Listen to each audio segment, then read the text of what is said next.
Olá, seja bem-vindo! Está no ar o programa Mais Esportes e o convidado de hoje é o atleta de rugby Lucas Abud. Ele que faz parte da seleção brasileira desde 2012, já foi professor de uma equipe de categoria de base e tem apenas 23 anos. Lucas, muito obrigado por ter aceito o convite para essa entrevista e uma carreira meteórica aí. Você é novo, mas já tem um currículo aí de fazer inveja a qualquer atleta. Bom, a gente começa cedo no rugby no mundo inteiro. No Brasil a gente começa um pouco tarde. Eu tive a sorte de começar mais cedo, então acaba que eu tenho um pouco mais de experiência que grande parte dos jogadores amadores de rugby no Brasil. Agora, você começou a jogar rugby com apenas 14 anos. Sim. Como é que foi para sua família quando você decidiu, olha, eu quero jogar rugby? E vamos esclarecer para todo mundo, é um esporte violento?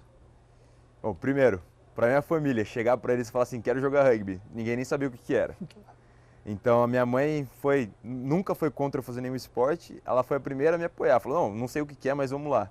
Foi atrás, eu tinha 14 anos, procurou um treinador aqui em Campinas, eu comecei a treinar aqui e desde então eu me apaixonei pelo esporte e nunca mais parei. E não é um esporte violento, é um esporte de muito contato, mas a violência é muito pouca no jogo. Tem sim o contato físico, tem sim a provocação, mas é tudo parte do jogo. Então não é como se eu estou te machucando ou estou te agredindo. É uma violência controlada. Então é agressividade sim, mas não tem a violência. Uma violência que pode acontecer em qualquer esporte. Tem no futebol a violência de um carrinho, sim, pode ter no basquete exatamente. Um contato mais forte. Exatamente. É esse tipo de violência. É esse tipo de violência, só que no rugby a agressividade é um pouco mais liberada, então vamos dizer assim. Porque os atletas são mais fortes. São mais fortes, então para você parar o atleta você tem que derrubar ele. Você não, então, assim, não é que nem o futebol, você passa a bola, acabou. Então você tem algumas regras que são permitidas no rugby, são obrigadas para você fazer, senão você vai tomar um ponto. Tá. Então a agressividade é tudo dentro da regra. Então, para o pessoal de casa entender um pouquinho, fala um pouquinho no geral, quais são as regras, como é que faz ponto, o que é falta? Ok, assim... Número de jogadores. O rugby tem duas variações principais, tá. A de 7 e a de 15. Eu jogo a de 15, que é a mais praticada no mundo inteiro. Okay. Então, os campeonatos profissionais, a Copa do Mundo de rugby são todos de 15. E o 7 é um esporte mais novo e começou a ser praticado mais recentemente, só que foi o esporte escolhido para as Olimpíadas. Então, eles foram para as Olimpíadas agora e, assim, por muitos motivos, mas um deles é pelo jogo ser mais rápido, então você consegue organizar um torneio em um final de semana, com 8 jogos, enquanto o de 15 você teria que ter 8 jogos em 8 semanas. Você não consegue jogar no meio de semana porque o jogador está quebrado do último jogo. Então acaba que tem algumas diferenças bem grandes, mas a gente, tem alguns jogadores que jogam sevens que jogam comigo, tem outros que não jogam, mas assim... O 7 e 15 é atletas em campo, 7 em campo, 7 em campo e o 15 em campo. Exatamente. Tá. Sobre as regras, uma das regras mais importantes no rugby que diferencia de qualquer esporte é a bola não pode ser passada com as mãos para frente. Tá. Ela só pode ser passada para trás. Então a linha de impedimento é sempre a bola. Eu estou atacando para lá, eu sempre tenho que passar para trás. Sim. Esse é o mais básico do rugby e é o mais difícil de ser aplicado para quem não conhece, porque vê o cara lá na frente, quero fazer um lançamento. Não tem como. Tá. O lançamento no rugby é só com o pé. Só que o cara que tá para pegar a bola, ele tem que ter saído de trás de você. Assim como no futebol. Você pode lançar para o cara lá na frente quando só tem um, mas o cara tem que ter saído de trás da linha da bola. Tempo de jogo? O de 7 são 2 tempos de 7 minutos e o de 15 são 2 tempos de 40. Tá. Então é bastante diferença aí. O de 7 vai jogar 3, 4 jogos no mesmo dia e o de 15 joga um jogo por semana e olha lá. Entendi. O rugby, ele é mais ou menos o futebol americano, né? Tô brincando. Eu sei que essa pergunta irrita quem joga rugby, mas é que no Brasil o futebol americano cresceu muito, né, nos últimos tempos, com a NFL, até com torneios nacionais. O rugby ficou, não sei se ficou para trás, mas ele tem crescido também, não como o futebol americano? O rugby tem crescido sim. Eu acho que o futebol americano tem um pouco mais de mídia hoje no Brasil pela influência americana. Tá. O futebol americano é um esporte praticado nos Estados Unidos e só. O rugby é um esporte mundial. A gente tem no mundo inteiro o rugby, tem a Copa do Mundo de Rugby, o futebol americano não tem muito disso, né? Então começou a influência americana por filmes, Hollywood e tudo, tem tanta coisa de futebol americano, acabou que o pessoal no Brasil se interessa mais por futebol americano. E acham que o futebol americano é menos violento que o rugby por causa das proteções e tudo, então acabam se afeiçoando mais pelo esporte. Mas eu te digo, Eu não acho que o futebol americano é menos violento porque os contatos são muito mais agressivos porque eles não têm regra de proteção para o tackle, que é o que a gente chama de a derrubada. Tá. A gente tem um monte de regra, por exemplo, não pode pegar o cara enquanto ele está no ar, você não pode se jogar no chão, você sempre tem que ter a intenção de abraçar, você não pode bater com a sua cabeça no cara. No futebol americano não tem nada disso. Apesar das proteções, você pode enfiar a cabeça no cara e não tem proteção para o cervical, ali acaba a carreira de um jogador. Então, assim, tem algumas diferenças bem importantes. E outra coisa que a gente também fica bravo quando fala do futebol americano é porque o rugby começou muito antes do futebol americano e os americanos adaptaram o rugby para o futebol americano.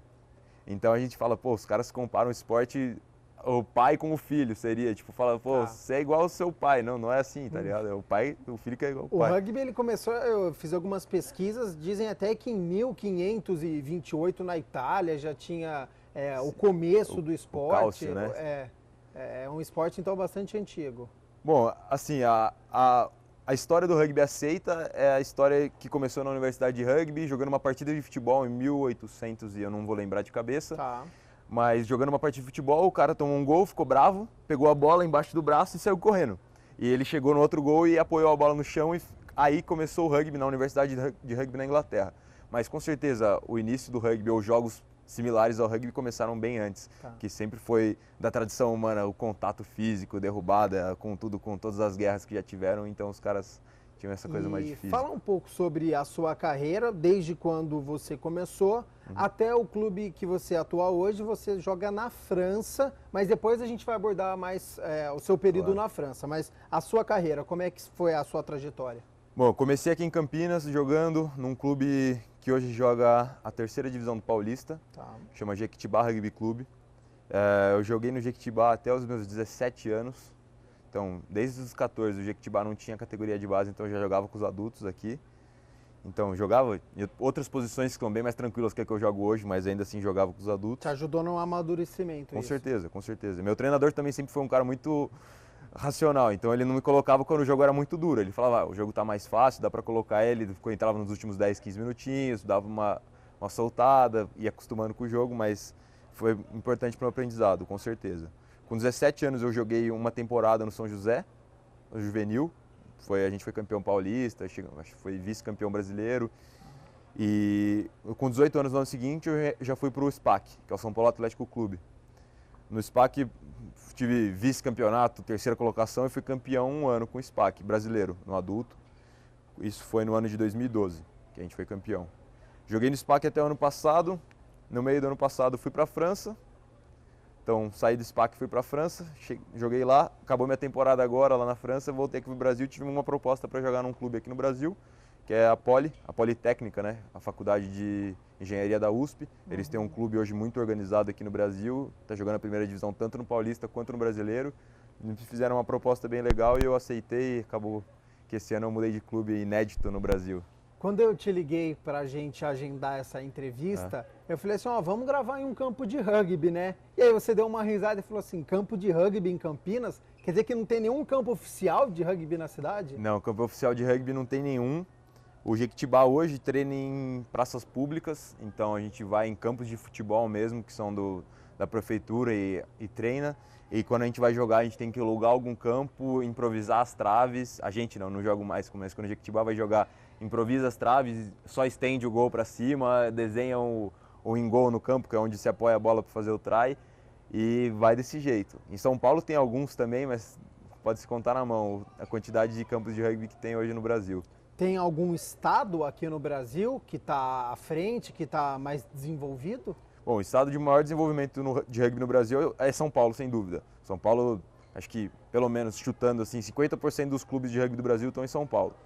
São na primeira divisão, se não me engano, são 5 clubes de São Paulo de 8.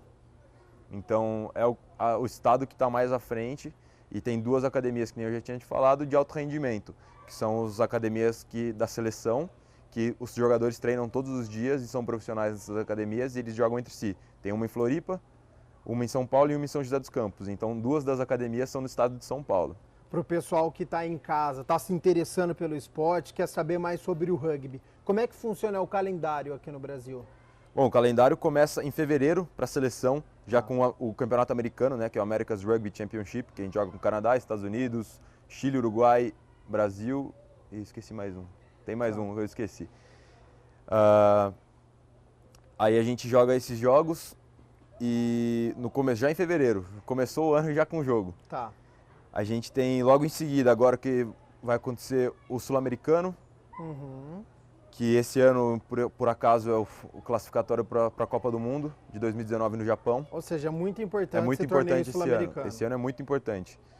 E no meio do ano agora a gente joga o Pacific Cup, que é contra Fiji, Samoa e Japão, e o Brasil entrou como convidado esse ano, que vai ser muito bom para a gente desenvolver o rugby, que são 3 países muito mais fortes que a gente no rugby. Tá.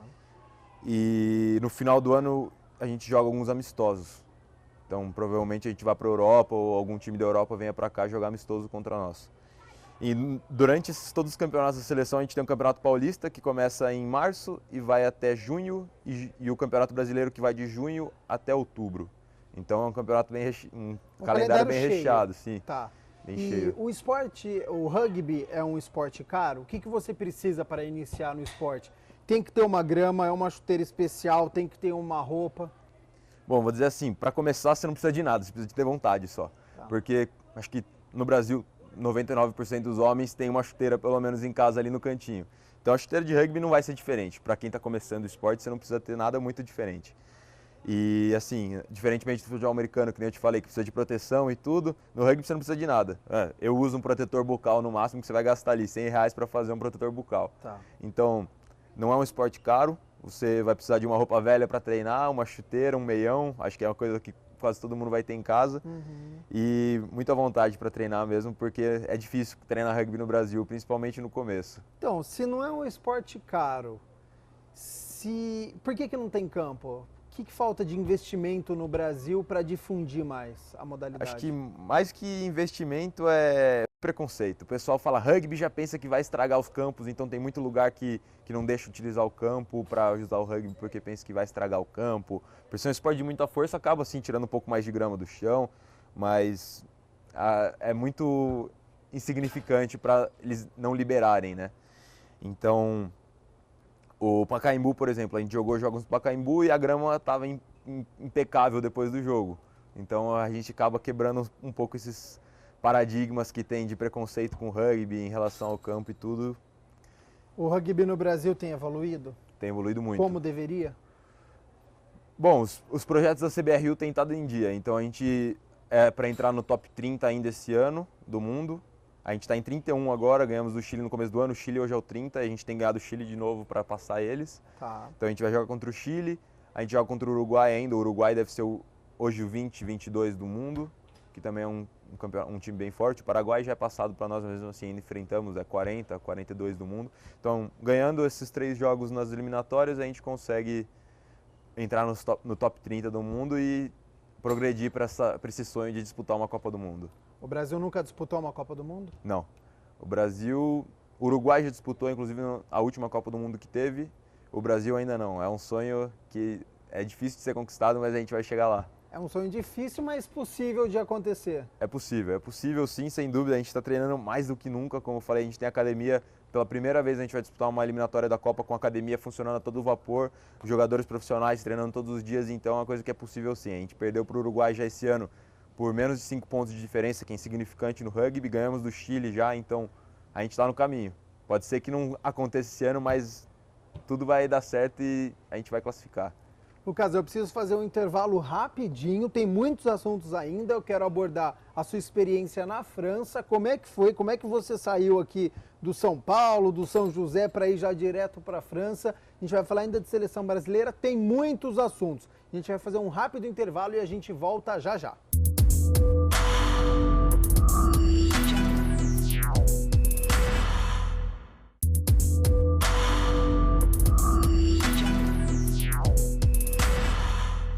Voltamos com o segundo bloco do programa Mais Esportes. Hoje eu estou recebendo o atleta Lucas Abud, ele que joga rugby, está na seleção brasileira desde 2012, já foi professor de categoria de base, a gente vai abordar já já. E eu estou vendo aqui, essa é a camisa oficial da seleção? É isso mesmo.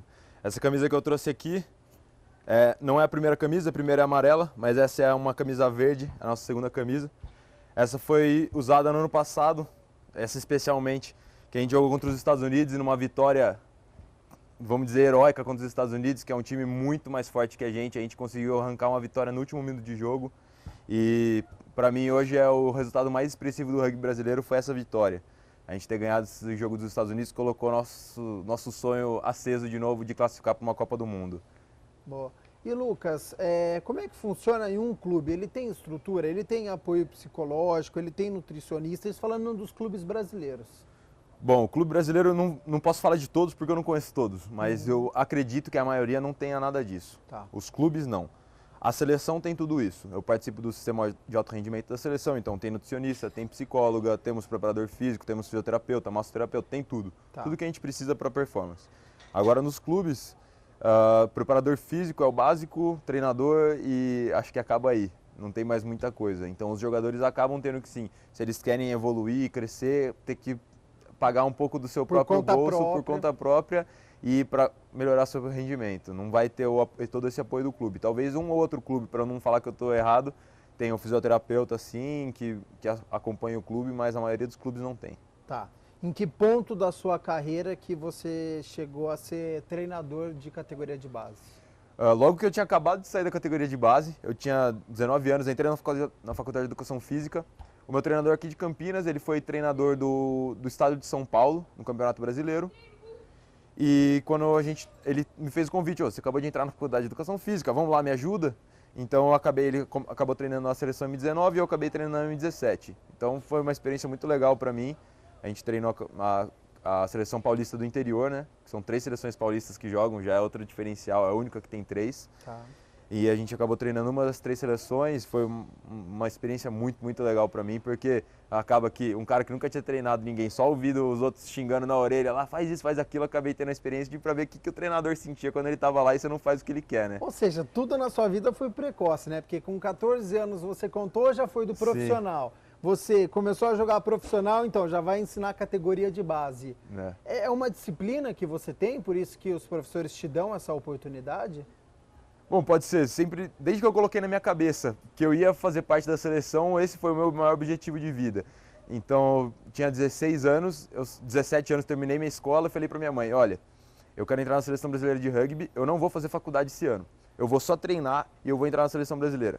Aí foi quando eu fui para São José, fiquei treinando lá, pagando tudo no meu bolso, minha mãe me ajudando sempre, me mandava dinheiro quando eu precisava, eu fiquei em São José, morava e o clube me ajudava no que podia, mas também não podia ajudar com muito.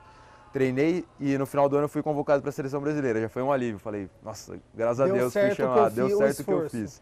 Então assim, com certeza, o que eu coloco na cabeça, eu falo, eu vou fazer, eu faço, não importa os custos. Às vezes eu me arrependo do que eu abri mão, mas tudo vale a pena quando você pensa assim, exatamente. No futuro próximo. Com certeza.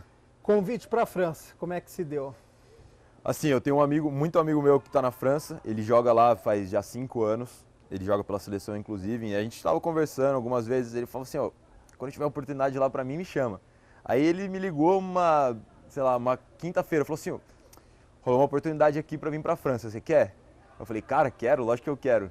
Aí ele falou assim, então beleza, eu vou te mandar os contatos, você fala com os caras e aí você já vê. Na quinta-feira ele me falou, na segunda-feira eu estava indo. Mas então você fala assim, francês? Como não é que falo foi nada. esse contato? Eu não falo nada, cara. Eu cheguei lá, eu falo inglês, mas lá na França eles não gostam muito de falar inglês. Então eu cheguei lá meio assim, tipo, tentava me virar no inglês, que dava. Eles não falam muito, eles ficam meio assim quando você fala inglês. Não fala ou não quer falar não muito? Não quer falar. E assim, mas acabou que deu tudo certo, porque tinha outros dois brasileiros lá morando na França. Tá. Os 2 falavam francês, um outro que foi junto comigo também não falava francês, mas a gente foi aprendendo e foi desenrolando. Acaba que depois de um mêsinho você já está entendendo quase tudo, uns 2, 3 meses já estava falando algumas palavras, dava uma arranhadinha ali, deu para se virar. No jogo a língua do rugby é para todo mundo, então a gente sabendo jogar já consegue se entender. Essa experiência de morar na França, como tem sido para você? É sensacional, cara. É totalmente diferente do que a gente tem aqui no Brasil. Não só o rugby, mas tudo lá é muito diferente. Então a vida é muito diferente lá, o pessoal é diferente. E o rugby mesmo. A gente chega lá na França, fala, sou jogador de rugby, o pessoal te trata bem. Eles sabem, tipo, como que é, quem que é jogador de rugby, eles conhecem, eles gostam, eles apreciam o esporte. Então é muito diferente lá mesmo que aqui. Aqui no Brasil, quando você vai num lugar e fala, sou jogador de rugby, o pessoal fala, tá bom. Legal, E legal. você fala lá, sou jogador de rugby, mesmo que seja num time de 4ª divisão que eu tava lá, os caras, tipo, nossa, que legal, parabéns. Te valorizam. Já joguei rugby uma vez na minha vida e, tipo, eles acham muito legal mesmo. Então é bem interessante. O rugby na França e o rugby no Brasil, eles estão muito à frente da gente? Muito à frente. Hoje o rugby de clube na França pode-se dizer que é o melhor do mundo. Pelo menos é o mais remunerado e com uma melhor estrutura, né? Os clubes têm a melhor estrutura, tem campos, tem estádios, tem tudo. E a seleção francesa é top 10 do mundo também, bate de frente com grandes times como o All Blacks, a Austrália, ganha algum jogo, perde outro, mas sempre está ali brigando. O mordiscano chegou na final da Copa do Mundo de 2011, então é um grande time, uma grande seleção, enquanto o Brasil ainda não classificou para uma Copa do Mundo. Então, assim, tem uma grande diferença, mas também muito tempo de diferença de rugby profissional e rugby amador. Então, enquanto lá é profissional há muito tempo, o Brasil ainda está começando a querer entrar no profissionalismo agora. Lá você ganha um salário. Sim, lá eu ganho salário. Aqui na seleção eu ganhava salário também, mas não ganhava de clube. Então aqui o clube é muito amador, a seleção começa a tentar se profissionalizar e lá um clube de quarta divisão já tem um profissionalismo instaurado, né? E a principal seleção do mundo, pelo menos para mim que eu não sou um grande conhecedor de rugby, são os All Blacks, que é a Nova Zelândia. E não sei se o termo é correto, mas antes das partidas tem um grito de guerra, tem um ritual que eles fazem lá. Sim. O que é isso? É a característica do rugby? Tem um significado? Por que eles fazem aquilo? Aquilo é um significado cultural para o neozelandês, não só no rugby, mas não sei se você já viu, o basquete eles fazem, no futebol também, algumas vezes eles fazem, não é sempre. No rugby acabou sendo mais emblemático pelo grito de guerra, o rugby tem um esporte de contato, então acaba que eles sempre fazem, porque é como se estivesse pegando força, né? Então o haka, que eles chamam, é um ritual maori, que é das tribos deles, a mesma coisa que a gente fizesse um ritual tupiniquim antes de guerra. Mas a gente não faz porque não está na nossa cultura. Eles têm isso muito forte na cultura deles, tem inclusive maoris que jogam na seleção. Então é uma coisa mesmo para pegar a força dos seus antepassados e tipo trazer todo aquele espírito de guerra mesmo para dentro do campo. Então eles acabam usando isso como um jeito de se fortalecer. Algumas outras seleções fazem, por exemplo, Tonga, Fiji e Samoa, que são mais tribais também. Eles têm algum grito de guerra diferente dos All Blacks, mas uma dança e um grito para chamar força, então é interessante ver. Eu nunca joguei contra eles, mas tenho uma vontade absurda de estar na frente ali e ver o que acontece. E é impressionante o respeito que o adversário tem, né? O tempo inteiro ele fica parado, olhando, tem toda uma apresentação antes da partida e o adversário está respeitando aquele momento. É claro, a gente no rugby um dos principais pilares do esporte é o respeito, porque sem respeito você não consegue ter jogo. Se no futebol você dá um carrinho, já vem discussão, imagina se no rugby um tackle, todo tackle que você toma, você quer tomar uma discussão. Então você toma o tackle, você fica no sua, você sabe que é normal, o juiz marcou alguma coisa, você não discute. É sempre se baseia no respeito o rugby. Então a gente sempre, desde pequeno, que começa a jogar, fala assim, ó, respeita. Sem o árbitro não tem jogo, sem o seu adversário também não tem jogo, então sempre respeita. E recentemente a Confederação Brasileira de Futebol colocou uma regra aí para as equipes terem uma equipe feminina. Então aqui em Campinas a Ponte Preta tem, o Flamengo tem, Santos, Vitórias, diversas equipes têm aí uma equipe de futebol feminina. Você acha que se a Confederação Brasileira de Rugby fizesse uma parceria para os clubes terem também Flamengo, Guarani, São Paulo, você acha que o esporte ia crescer ou você acha que confunde as coisas, equipe de futebol no rugby? Assim, acho que a gente tem alguns exemplos no Brasil, que são, por exemplo, o Corinthians está tentando implementar o rugby, mas, assim, é muito difícil você começar um time de rugby do zero. Você teria que fazer mesmo uma parceria de um clube de futebol com um clube de rugby, para levar todos os jogadores de um clube para um clube de futebol. Assim, poderia ser interessante pela visibilidade que o nome do clube daria, mas eu acho que no final acabaria confundindo sim um pouco as coisas. O rugby e o futebol são dois esportes muito diferentes. Em relação a tudo, em relação à preparação física, em relação ao estilo de esporte, em relação até mesmo respeito. Eu vejo futebol, às vezes eu fico até irritado com o jeito que eles se tratam entre si, o jeito que tratam o árbitro, até mesmo fingir, cair no chão. Eu sei que faz parte do esporte, mas isso acaba até um pouco irritante assistindo. Uma malandragem que às vezes ultrapassa o esporte. Ultrapassa um pouco o limite. E acho que acabaria assim confundindo as coisas. Com um pouco mais de tipo, querer resultado, querer obter resultados, o clube cobrando, alguma coisa assim, acabaria envolvendo um pouco mais o desrespeito dentro do esporte. Ô Lucas, você já me disse que quer encerrar a carreira com 35 anos. O rugby, essa meta sua é porque não dá para jogar acima disso com 40 anos? Ou você já tem um projeto para depois dessa idade fazer alguma coisa? Não, assim, depois eu quero continuar jogando rugby até muito depois disso, com certeza, mas não profissionalmente, nem me matando para jogar, porque eu tenho 23 anos e já tô com bastante dor no corpo, né? Imagina com 35. Então, assim, eu sei que é possível sim jogar, mas eu tenho exemplos de alguns grandes ídolos meus que se aposentaram com 38, 39 anos no alto rendimento e continuaram jogando depois porque é muito difícil largar, né? Totalmente. Mas, assim, 35 eu digo, jogando pela seleção. Eu quero chegar até os 35 dando meu sangue pelo meu país, classificando para uma Copa do Mundo, fazendo um bonito, fazendo um papel legal, tendo expressão no rugby mundial. É isso que eu quero dizer quando eu digo até os 35. Então, porque eu sei que depois sempre vai chegar um moleque mais novo que vai estar ali, ó, tipo, regaçando de treinar, jogando muito bem e que não vai dar mais para acompanhar o ritmo. Então, assim, eu digo, 35 é o que eu quero estar ali no meu auge para parar bem. Eu estou percebendo, você é um cara que planeja muito as coisas, né? Você então abdicou estudo que é para poder chegar à seleção brasileira. Você tem apenas 23 anos, mas já está pretendendo fazer uma aposentadoria com 35. É muito importante para você o planejamento? É importante sim, se a gente não tem planejamento, a gente não chega em nenhum lugar, né? Então eu coloco minhas metas sim, mesmo que a longo prazo, a bem longo prazo no caso, são aí mais 12 anos pela frente, mas para eu já ter uma ideia do que vai acontecer, né? Então pode ser que seja depois, pode ser que seja antes, mas isso seria o ideal para mim. 35 anos é uma idade boa, que eu já posso sair, já entrar com mais experiência na parte de treinamento, que é o que eu já estou na faculdade, já me planejo para isso. Então seria o ideal, mas pode ser que seja depois, pode ser que seja antes, né? Nunca se sabe. Seu objetivo em curto prazo, o que é? Continuar na França e para algum outro lugar? Bom, meu objetivo a curto prazo agora é classificar para a Copa do Mundo.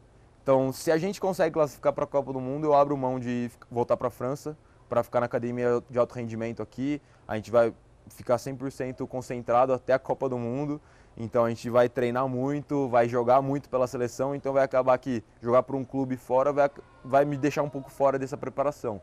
Então, eu prefiro abdicar mesmo de jogar o rugby profissional na França e tentar ajudar meu país ao máximo, né? Então, ainda não sei, vamos esperar passar essa classificatória. Classificando, a gente vê o que vai fazer depois. Lucas, muito obrigado por essa entrevista. Boa sorte nesse seu projeto de levar a seleção brasileira para a Copa do Mundo e até uma próxima oportunidade. Bom, obrigado, Gabriel. A gente se vê aí. Muito obrigado pelo convite, sempre um prazer. Tá certo. O programa Mais Esportes fica por aqui, prometendo voltar na próxima segunda-feira, sempre às 11h30 da manhã. Até lá.